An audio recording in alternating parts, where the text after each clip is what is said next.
Caritas says that the integration of Ukrainians in Europe is a twofold challenge. On one side, refugees need jobs, and on the other, their children need to receive an education, something which today is complicated.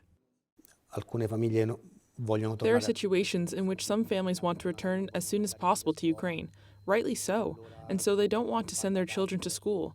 They continue doing remote learning from Ukraine. On the one hand, this is very nice because it keeps that active link, but it doesn't lead to integration.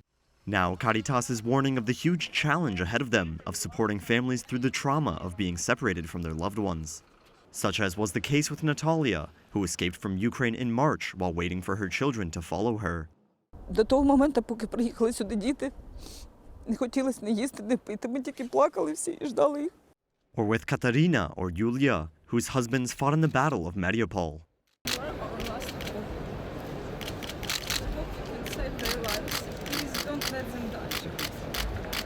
That's why Caritas Ukraine is asking countries that receive refugees to be patient and to help their fellow citizens, especially from a psychological point of view. In fact, they say that in Ukraine, that's half the battle. In the beginning, when there's a trauma, you don't immediately go deep. Yeah, the first moment is just that moment when you meet somebody, when you encounter them, when you are able to welcome them with love and compassion, with empathy. And that's the first step that I think Caritas has been working on.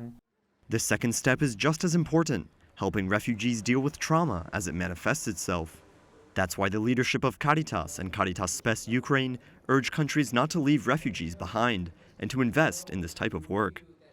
They made their appeal from Rome, where they gave their testimonies on how they cope with the horrors of war on a daily basis.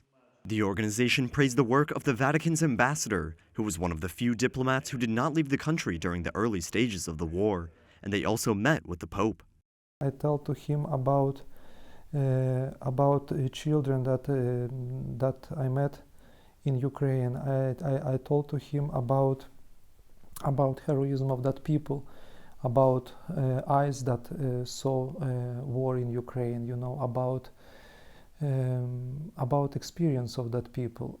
In total, more than 6 million people fled Ukraine from the start of the war until the first half of May, although reports estimate that the true figure is much higher.